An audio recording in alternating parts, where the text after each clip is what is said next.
Hello everyone. Budget 2023-24 सरकार के द्वारा प्रस्तुत किया गया है, लेकिन इस बजट को अब तक आप लोगों ने कई तरीके से देखा और पढ़ा होगा। इस बजट को लेकिन देखने और पढ़ने का सबसे अच्छा तरीका क्या है, ये भी आज हम यहाँ पर समझेंगे कि देखिए, बजट आप जो भी कॉन्सेप्ट, जो भी चीजें, जो भी डेवलपमेंट आपने देखी हैं, उसमें आपके लिए परीक्षा के दृष्टिकोण से कौन से पहलू जरूरी है, क्या है जो आपको पता होना चाहिए, कौन सी चीजें हैं, कौन से क्वेश्चन आपसे यहाँ पर बन सकते हैं। ये यहाँ पर आपको अगर नहीं पता है इस बजट को पढ़ने के बाद भी, तो फिर आप इसका फायदा नहीं उठा पाएंगे, या इससे आए हुए प्रश्नों को भी आप यहाँ पर ठीक तरीके से कह सकते हैं सही या नहीं करके आएंगे। तो अगर आपको बजट का एनालिसिस करना है, तो बजट का एनालिसिस हमें परीक्षा प्रयोगी दृष्टिकोण से करना है कि किस तरीके से हम यहाँ से आने वाले प्रश्नों को सही कर सकते हैं, क्या हो सकता है जो हमसे पूछा जा सकता है। क्योंकि बजट अपने आप में बहुत बड़ा है, लेकिन उस बहुत बड़े आकार के बजट में हम सिर्फ उन पहलुओं पर गौर करें जो कि क्वेश्चन बन सकते हैं। तो चलिए आइए देखते हैं, मैं आपको यहाँ पर बताता हूं कि बजट आपको कौन कौन से पहलुओं पर ध्यान देना है, कौन से इंपॉर्टेंट फैक्ट रहे हैं, कौन से इंपॉर्टेंट चीजें रही हैं जो आपको यहाँ पे पता होना चाहिए, और इसके सबसे जो जरूरी पहलू है हम यहाँ पर बजट के सार से देखेंगे।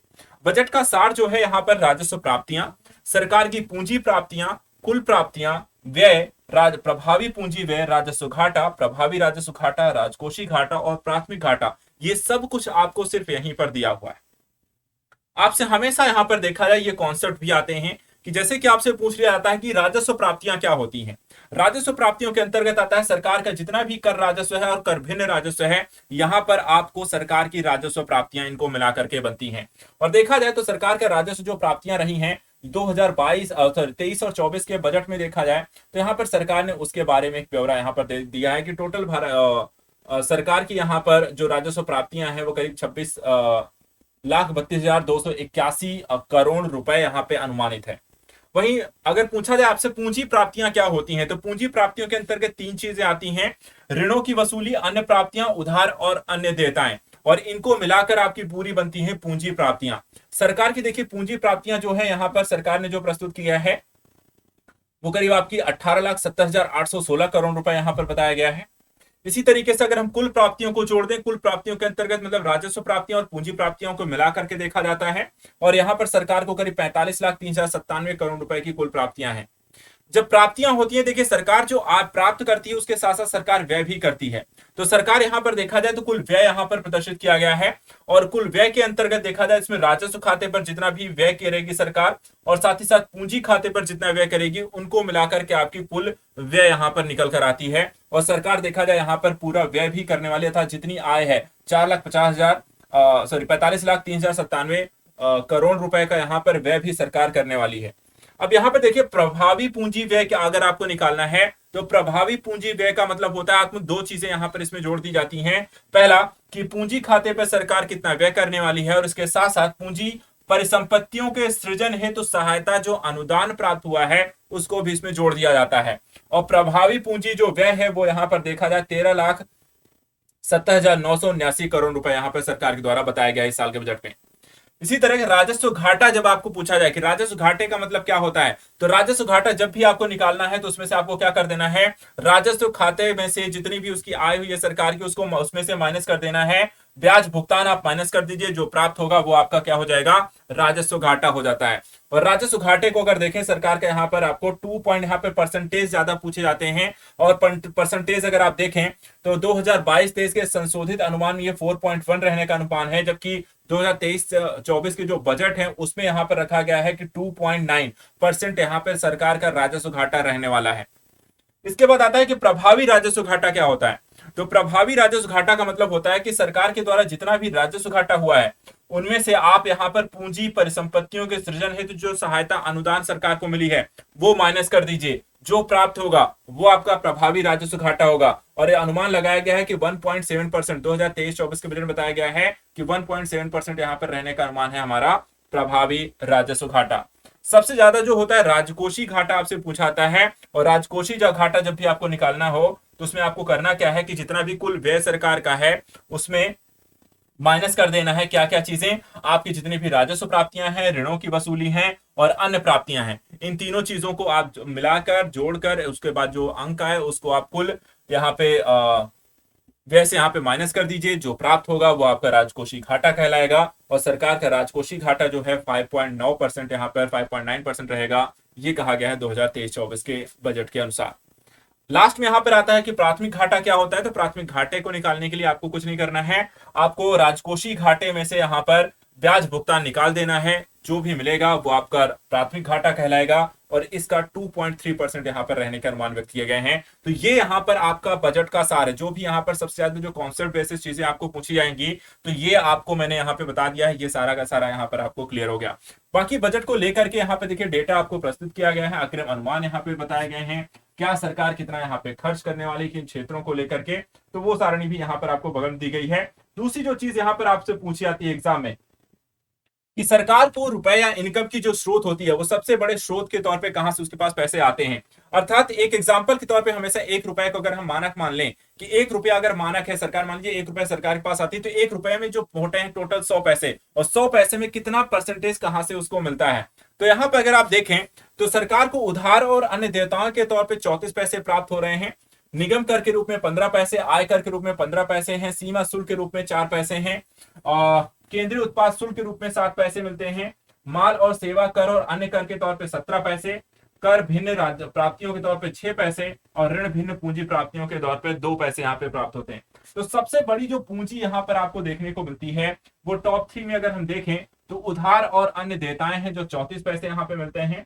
दूसरा माल और सेवा कर जो है वो आपको 17 पैसे है, और तीसरे नंबर पे यहाँ पे आय कर और निगम कर दोनों है जो कि 15% यहाँ पे सरकार को पैसे यहाँ से प्राप्त होते हैं। इसी तरीके से सरकार का जो पैसा आता है सरकार उसको कहां पे व्यय कर देती है, रुपया जाता कहां है। तो ये देखिए एक चार्ट और यहाँ पे दिखाया गया है कि अगर सरकार 1 रुपया खर्च करती है तो सबसे ज्यादा खर्च यहाँ पर किन क्षेत्रों में वो कर रही है। तो यहाँ पर देखिए केंद्रीय प्रायोजित योजनाओं में 9 पैसे करती है, अन्य व्यय पे 8 पैसे, पेंशन पे 4 पैसे, करों की शुल्कों में राज्यों का जो हिस्सा है वो 18 पैसे है, वित्त आयोग और अन्य अंतरण 9 पैसे, आर्थिक सहायता 7 पैसे, रक्षा पर 8 पैसे, ब्याज अदायगी पे 20 पैसे, और केंद्रीय क्षेत्र की योजना के अंतर्गत भी यहाँ पर पूंजी परिव्यय यहाँ पर आपको सरकार करती है। तो ओवरऑल देखा जाए तो यहाँ पर सरकार के द्वारा जो सबसे बड़े हिस्से के तौर पे हम देखें तो ब्याज अदायगी सरकार यहाँ पे कर रही है करीब 20 पैसे के तौर पे, और इसके अलावा करों से शुल्कों में राजस्व यहाँ पर है वो भी आपको 18 पैसे सरकार यहाँ पे खर्च कर रही है। तो बड़े जो प्राप्तियां हैं अर्थात सरकार कहाँ इन्वेस्टमेंट करती है वो यहाँ पर सरकार की एक खर्च के रूप में दिखाई देता है।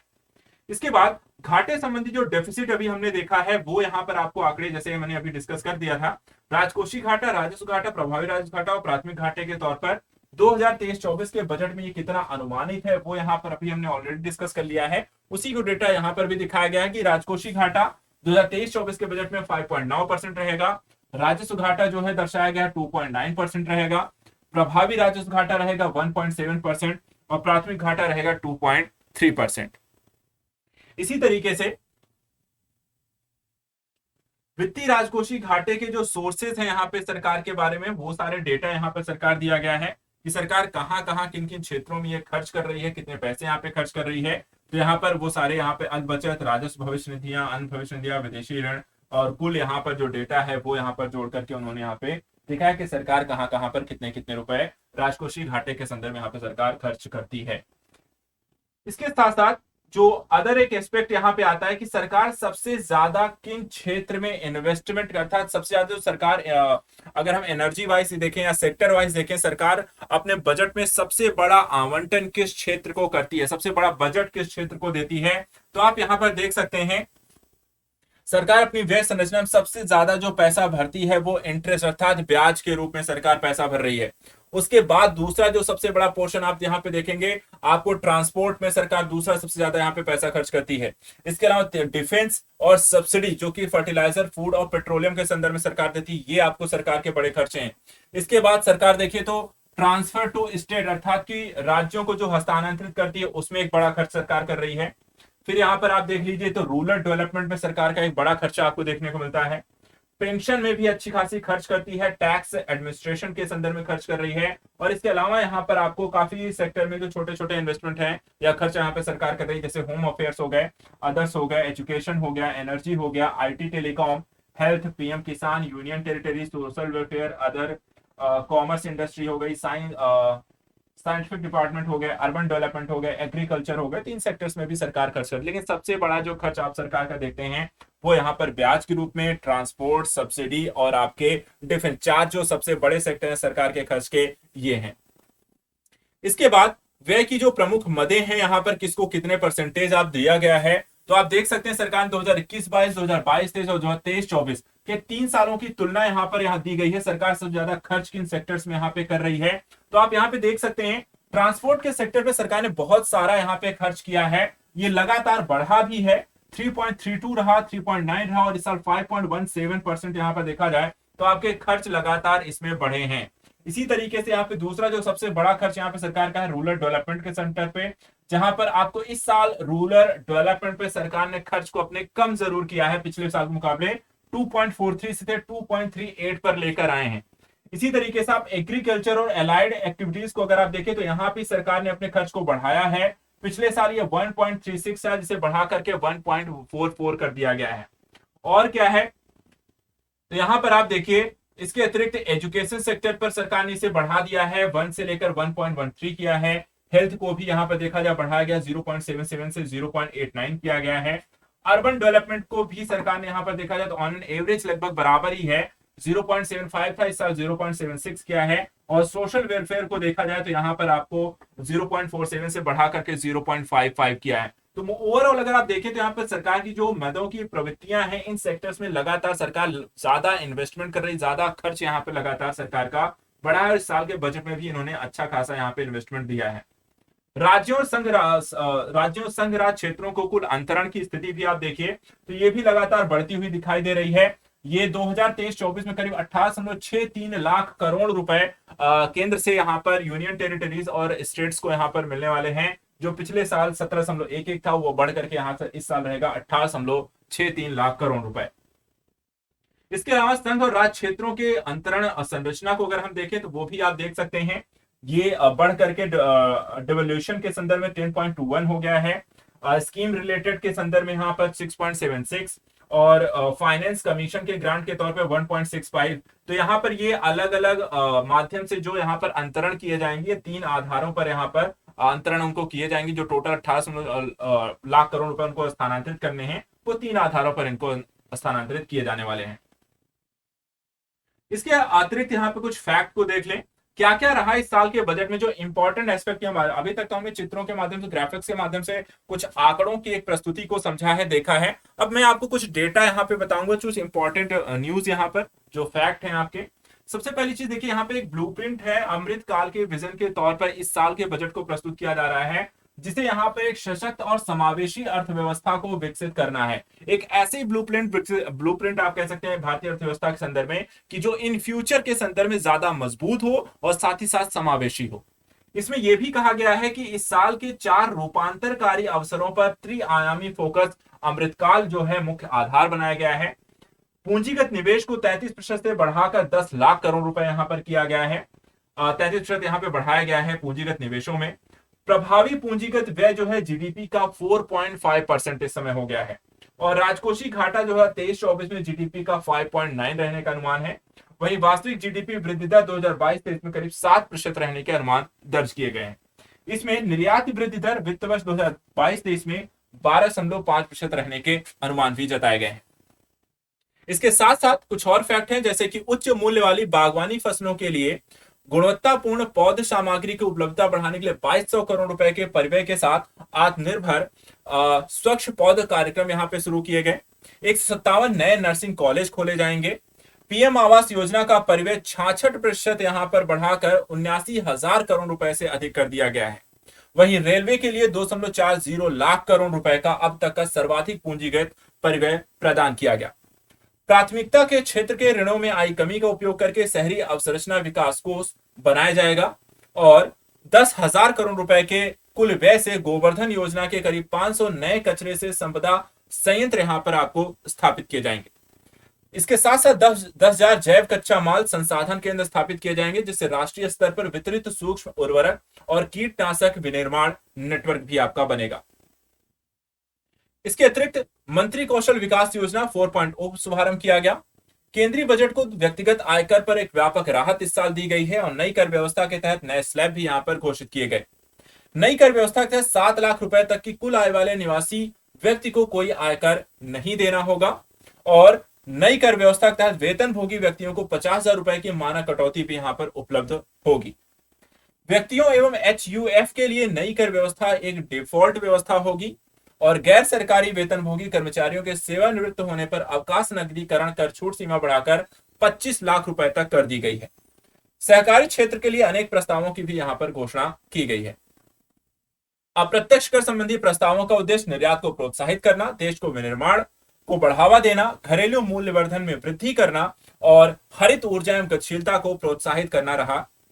वस्त्र एवं कृषि क्षेत्र को छोड़कर अन्य वस्तुओं पर मूल्य सीमा शुल्क की दरों की कुल संख्या 21 से घटाकर 13 कर दी गई है। तो यहाँ पे सरकार ने इस साल के बजट को अगर आप देखें तो काफी सारे सेक्टर्स में निवेशिक स्थितियों को एक तरफ बढ़ाया है, वहीं दूसरी तरफ अगर आप इसे देखें तो सरकार ने काफी सारी छूट, सब्सिडी से अन्य तरीके की सहायता यहाँ पर दी है, राहत दी है, चाहे वो कर व्यवस्था को लेकर हो चाहे अन्य तरीके की। तो एक तरीके से आप यहाँ पर इस साल के बजट को यहाँ पर कह सकते हैं कि सकारात्मक बजट के तौर पर देख सकते हैं।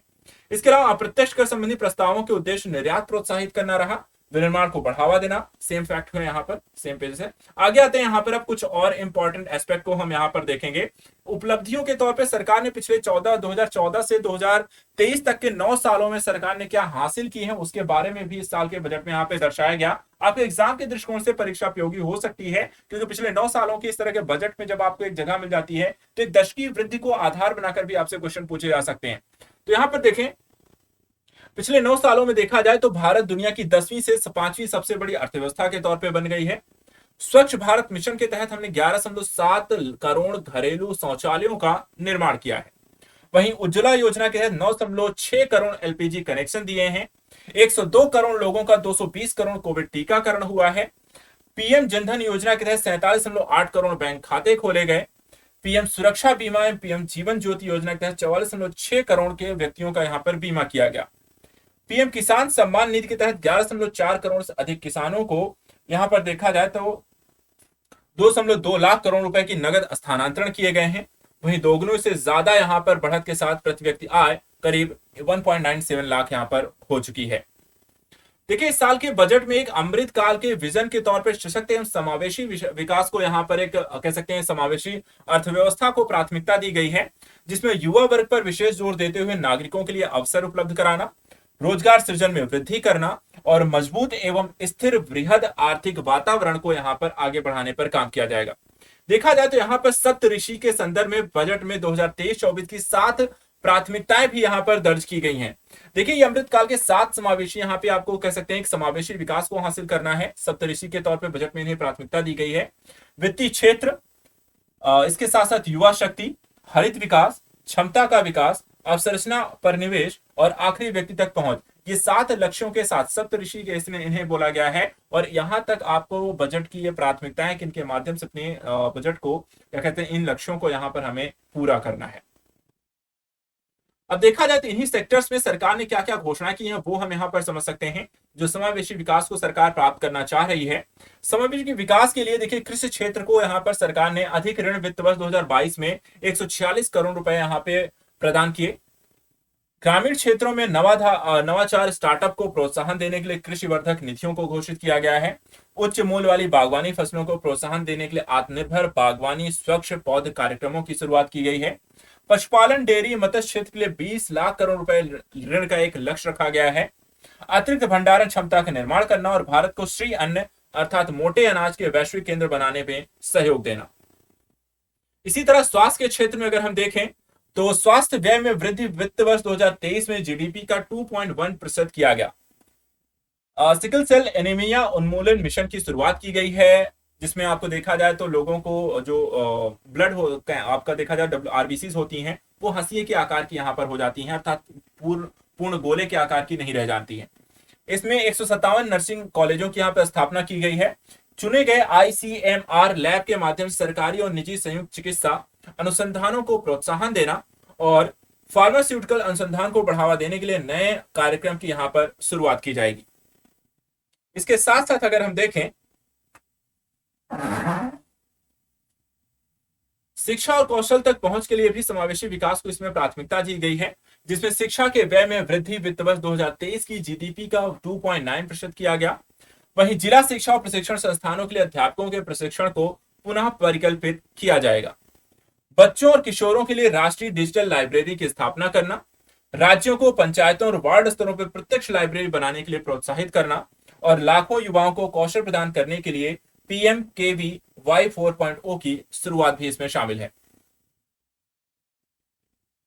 आखिरी व्यक्ति तक पहुंच रहा था, कोई पीछे न छूटे के जो सप्तऋषि के अंतर्गत एक कॉन्सेप्ट ये भी रखा गया था, जिसमें प्रधानमंत्री PVTG विकास मिशन की यहाँ पे शुरुआत की गई है। केंद्रीय बजट 2023-24 में शामिल किया गया है। कर्नाटक के सूखा संभावित क्षेत्र में धारणी सूक्ष्म सिंचाई के लिए वित्तीय सहायता प्रदान की जाएगी। इसके तहत 740 एकलव्य आदर्श स्कूलों के लिए 38,800 से अधिक शिक्षकों की यहाँ पे कमी को पूरा करना, उनकी भर्ती की जाएगी। इसके अलावा PMG के अवार्ड के तहत सभी अंत्योदय और प्राथमिकता वाले क्षेत्रों को यहाँ पे इसमें शामिल किया जाएगा। परिवादी को 1 वर्ष के लिए मुफ्त खाद्यान्न की आपूर्ति, प्राचीन पांडुलिपियों के डिजिटलीकरण के लिए भारत श्री योजना की स्थापना और PM आवास योजना के परिव्यय को 66% की यहाँ पर वृद्धि इसमें शामिल है। इसके अलावा क्षमता में निवेश, अवसंरचना और उत्पादन क्षमता में निवेश के संदर्भ से देखें तो विकास और रोजगार के अवसरों में वृद्धि करना इसमें शामिल रहा, जिसमें पूंजी निवेश परिव्यय को 33.4% से बढ़ा करके 10 लाख करोड़ रुपए यहां पर किया गया है। इंफ्रास्ट्रक्चर फाइनेंस सेक्रेटेरिएट अवसंरचना में अधिक निजी निवेश के लिए सभी हितधारकों की यहां पे सहायता करेगा और UIFDF की स्थापना द्वारा श्रेणी 2 और श्रेणी 3 के शहरों में शहरी अवसंरचना का सृजन किया जाएगा। साथ ही राज्य सरकारों को 50 वर्षों के लिए ब्याज मुक्त ऋण यहां पर जारी किया जाएगा। सक्षमता को सामने लाने और पारदर्शी और जवाबदेह प्रशासन की व्यवस्था को भी बजट में यहां पर शामिल किया गया है, जिसमें न्यायिक प्रशासन में दक्षता लाने के लिए ई-न्यायालय का फेज 3 शुरू किया जाएगा। वहीं MSME के संविदा निष्पादन को सरल बनाने के लिए विवाद से विश्वास तक के योजना को यहां पर आगे बढ़ाया जाएगा। सरकार और सरकारी उपक्रमों के लिए संविदागत विवादों को दूर करना, निष्पादन के लिए विवाद से विश्वास 2 को लेकर आया जाएगा। दुर्लभ संसाधनों के लिए बेहतर आवंटन के लिए चुनिंदा स्कीमों के वित्त पोषण को इनपुट आधारित से परिणाम आधारित के रूप में बदला जाएगा और दस्तावेजों को सुरक्षित तरीके से ऑनलाइन स्टोर करने के लिए निकाय डिजी लॉकर को भी यहाँ पे स्थापित किया गया है। ऑलरेडी यहाँ पर डिजी लॉकर सभी के लिए ओपन किया गया है। आप भी यहाँ पर दस्तावेजों को सुरक्षित रखने के लिए, ऑनलाइन स्टोर करने के लिए यहाँ पर इसका प्रयोग करते हैं, जिसमें अपने डॉक्यूमेंट्स को भी यहाँ पर रख सकते हैं। इसके अलावा हरित विकास को प्राथमिकता देने को लेकर जलवायु लक्ष्यों की प्राप्ति की ओर अग्रसर यहाँ पर प्रयास भी किए गए हैं, जिसमें सतत कार्य को प्रोत्साहन देने के लिए हरित ऋण कार्यक्रम की शुरुआत शामिल है। वहीं राज्यों, केंद्र शासित राज्यों के वैकल्पिक उर्वरक को प्रयोग को प्रोत्साहन देने के लिए PM प्रमाण, ठीक है, PM प्रमाण की यहाँ पे शुरुआत की गई है। गोवर्धन योजना के तहत अगर हम देखें तो 500 नए अवशिष्ट आमदनी संयंत्रों को यहाँ पे स्थापित किया जाएगा और मिट्टी के तहत तटीय रेखा पर मैंग्रोव पौधरोपण की शुरुआत की जाएगी। आर्द्रभूमि के इष्टतम उपयोग को बढ़ावा देने के लिए अगले 3 वर्षों में अमृत धरोहर को भी यहां पर लागू किया जाएगा। युवा शक्ति के संदर्भ में यहां पर इस साल के बजट में अमृत पीढ़ी के सशक्तिकरण को यहां पे प्राथमिकता एक टैगलाइन के साथ इसे आगे बढ़ाया गया है और इसमें प्रधानमंत्री कौशल विकास योजना 4.0 को यहां पर विकसित किया जाएगा। इसमें ऑन जॉब प्रशिक्षण, उद्योग साझेदारी, नए युग के पाठ्यक्रम जैसे coding, AI, robotics, mechatronics, 3D printing, drone जैसी चीजों को इसमें शामिल किया जाएगा। स्किल इंडिया डिजिटल प्लेटफॉर्म के माध्यम से मांग आधारित औपचारिक कौशल संवर्धन सक्षम करने, MSME सहित नियोक्ताओं के साथ जोड़ने, उद्यमिता योजनाओं की सुलभता सुगम बनाने के लिए डिजिटल यंत्र का विस्तार किया जाएगा। इसके साथ साथ राष्ट्रीय प्रशिक्षुता प्रोत्साहन योजना के तहत 3 सालों में 47 लाख युवाओं को स्टाइपेंड यहां पे दिया जाएगा। पर्यटन को बढ़ावा देने के लिए 50 चुने गए पर्यटन स्थलों को घरेलू और विदेशी पर्यटकों के लिए संपूर्ण पैकेज के तौर पर विकसित किया जाएगा। राज्यों की राजधानियों में यूनिटी मॉल की स्थापना की जाएगी, जो एक जिले के उत्पाद, GI उत्पाद और अन्य हस्तशिल्प उत्पादों की बिक्री को यहां पर बढ़ावा देगा। वित्तीय क्षेत्र को ध्यान में रखते हुए यहां पर सरकार ने कुछ बजट में प्रस्तावित कदमों को यहां पर आगे बढ़ाया है, जिसमें आप देख सकते हैं कि राष्ट्रीय वित्तीय सूचना रजिस्ट्री की स्थापना को यहां पर प्राथमिकता दी गई है, जिसके माध्यम से ऋण का कुशल प्रवाह को सुनिश्चित करना है, वित्तीय समावेश को बढ़ावा देना और आर्थिक स्थिरता को सुनिश्चित करने का प्रयास किया जाएगा। वहीं केंद्रीय डेटा प्रोसेसिंग केंद्र की भी स्थापना की जाएगी, जिसके माध्यम से कंपनी अधिनियम के तहत कंपनियों को त्वरित रिस्पॉन्स के लिए प्रशासनिक कार्यप्रणाली में तेजी लाना है। दूसरी तरफ MSME के लिए क्रेडिट गारंटी की शुरुआत की गई है, जिसमें कार्पस में 9,000 करोड़ रुपए जोड़कर नवीनीकृत योजना को 1 अप्रैल 2023 से यहां पर शुरू किया जाएगा। इसके साथ साथ महिला कह सकते हैं कि सम्मान बचत पत्र यहाँ पे प्रारंभ किए गए हैं वित्तीय क्षेत्र में, जिसमें महिलाओं के लिए 2 साल की अवधि वाली एक वन टाइम नई लघु बचत योजना, जिसमें 2 लाख की यहाँ पर जमा सुविधा होगी। वरिष्ठ नागरिकों के लाभ के संदर्भ से देखा जाए तो इनके वरिष्ठ नागरिकों के लिए बचत योजना के लिए अधिकतम जमा सीमा 15 लाख से बढ़ाकर 30 लाख रुपए किया जाएगा। और GIFT IIFSC के तहत OIEFT IIFSC में व्यवसायिक गतिविधियों को बढ़ावा देने के लिए कई यहां पर कदम उठाए जाएंगे। राजकोषीय प्रबंधन को भी इसमें शामिल किया गया है, जिसमें राज्यों को करीब 50 साल के लिए ब्याज मुक्त यहां पर ऋण दिया जाएगा। राज्यों को GSDP के 3.5% के राजकोषीय घाटे की यहां पे अनुमति होगी। 2022-23 में राजकोषीय घाटों का संशोधित अनुमान 6.4% है, जो 2023 बजट के लिए यह अनुमान 5.9% है और 2025-26 तक के लिए 4.5% तक कम करने का यहाँ पे लक्ष्य रखा गया है राजकोषीय घाटे से संबंधित। 2023-24 का यहाँ पर कुल जो बजट अनुमान है, जो कुल प्राप्तियों के संदर्भ में देखा जाए तो यहाँ पर 27.2 लाख करोड़ रहेगा। कुल व्यय देखा जाए 245 लाख करोड़ रहेगा। नेट टैक्स प्राप्तियां रहेंगी करीब 223.3 लाख करोड़ रुपए की। घाटे की प्रवृत्तियों को अभी यहां पर सरकार ने देखिए, राजकोषीय घाटा जो सरकार का रहा है 6.7, 4 और 5.9% तक इसके घटने के आसार यहां पर दिखाए गए हैं। राजस्व घाटे को भी देखा जाए तो 4.4 से 3.8 तक गिरा था, उसके बाद फिर से ये 4.1 तक आया और इसके वापस से 2.9 तक ले जाने का लक्ष्य रखा गया है। इसी तरीके से प्राथमिक घाटे को देखें, जो 3.3% था इसे 2.8 तक गया, उसके बाद 3 तक वापस थोड़ा सा ऊपर गया और इसे वापस से 2.3 तक लेने का लक्ष्य रखा गया है। और वहीं प्रभावी राजस्व घाटे को देखें तो इसमें भी 3.3 से स्टार्ट जो हुआ था 2021-22 में, वो 2.6 तक यहाँ पर देखा जाए तो उसके बजट अनुमान 2022-23 का है। 2.9 2023-24 का एक संशोधित अनुमान है। वहीं 2023-24 का जो बजट अनुमान है उसे 1.1 तक लाने का लक्ष्य रखा गया है। इसके अलावा व्यक्तिगत आयकर में पर्याप्त यहाँ पर राहत देने की बात सरकार ने की है, जिसमें पश्चिमी मध्यम आय वर्ग को यहाँ पर लाभ होगा। जो नई कर व्यवस्था के तहत 7 लाख रुपए तक की आय वाले व्यक्तियों को आयकर में एक तरीके से छूट दी जा रही है। नई कर व्यवस्था के तहत 50,000 रुपए और पेंशन धारकों को देखा जाए तो 15,000 रुपए की यहाँ पर मानक कटौती की जा रही है। साथ ही साथ नई कर व्यवस्था के तहत उच्चतम अधिभार 37% से घटाकर 25% यहाँ पे कर दिया गया है। और गैर सरकारी कर्मचारियों के लिए सेवानिवृत्ति के समय मिलने वाली अर्जित अवकाश पर लगने वाले जो कर छूट की सीमा को बढ़ाकर यहाँ पर 25 लाख रुपए कर दिया गया। तो इस तरीके से कर छूट सीमा यहाँ पर दी गई है 25 लाख रुपए तक की। इसके साथ साथ नई कर व्यवस्था के तहत यहाँ पर 7 लाख रुपए की आय तक की यहाँ पर छूट है। और अगेन से यहाँ पर सेम एस्पेक्ट है, इसको आगे बढ़ते हैं। ये यहाँ पर आप देख सकते हैं व्यक्तिगत आयकर को लेकर जो नई स्लैब यहाँ पर बजट में सरकार के द्वारा प्रस्तुत की गई है। यहाँ पर देखिए कर स्लैब सीमा को घटाकर यहाँ पे 5 लाख लेकर आया गया है, वही कर छूट सीमा को बढ़ाकर इसे 3 लाख रुपए किया गया है। और ये नई स्लैब दर आई है, जो कि यहाँ पर आप देख सकते हैं इस तरह 0.3 यहाँ पर जो पहली जो कर स्लैब है 0.3 है, और यहाँ पर कर छूट यहाँ पर जो सरकार के द्वारा दी जा रही है कर जो दर की प्रतिशत यहाँ पर देख सकते हैं आप 0% रही है। 3 से 6 को अगर हम 3 से 6 लाख की आय है तो यहाँ पे 5% रहेगी। 6 से आप देखा जाए तो 9 लाख है तो 10%, 9 से 12 लाख है तो आपको 15%, 12 से 15 लाख है तो 20%, और 15 लाख से ऊपर की अगर आपकी सालाना इनकम है तो वहां पे 30% की यहाँ पर कैट टैक्स यहाँ पे लगाया गया है। इसके अलावा अप्रत्यक्ष कर से भी यहाँ पर छूट एक प्रदान की गई है, जिसमें हरित गतिशीलता को बढ़ावा देने के संदर्भ में जीएसटी भुगतान किए गए कंप्रेस्ड बायोगैस पर उत्पाद शुल्क यहाँ पर छूट दी जाएगी। इलेक्ट्रॉनिक्स में देखा जाए तो मोबाइल फोन के कुछ एक पुर्जों के आयात पर बेसिक सीमा शुल्क में राहत दी जाएगी। टीवी पैनल में के ओपन सेलों को पुर्जों को बेसिक सीमा शुल्क पर यहां पर घटाकर 2.5% किया गया है। इलेक्ट्रिकल्स को देखें तो यहां पर किचन चिमनी पर बेसिक सीमा शुल्क 7.5% से बढ़ाकर 15% कर दिया गया।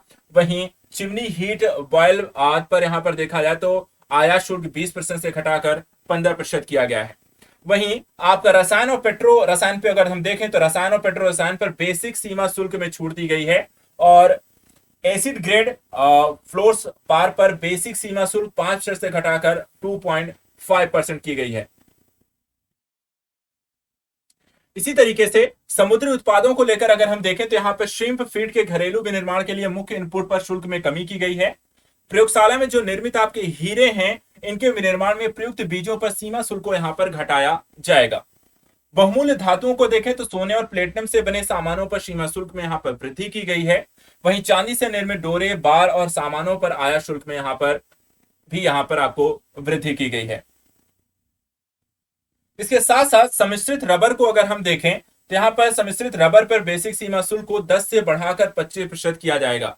वहीं आपको सिगरेट इत्यादि को देखें तो विनिर्माण सिगरेट पर राष्ट्रीय आपदा आकस्मिक शुल्क को बढ़ाकर 16% यहाँ पर किया गया है। तो इस तरीके से आपको ओवरऑल इस साल का जो बजट आपको आया है, इस बजट में आपको जो प्रमुख इंपॉर्टेंट जो फैक्ट है जो आपके एग्जाम में क्वेश्चन के रूप में बन सकते हैं और उनके ग्राफिक्स के थ्रू यहाँ पर हमने सारी चीजों को देख लिया है। आई होप आपको यहाँ पर इससे रिलेटेड आपको काफी सारी जानकारियां जो परीक्षा उपयोगी हैं वो यहाँ पर आपको मिल गई हैं।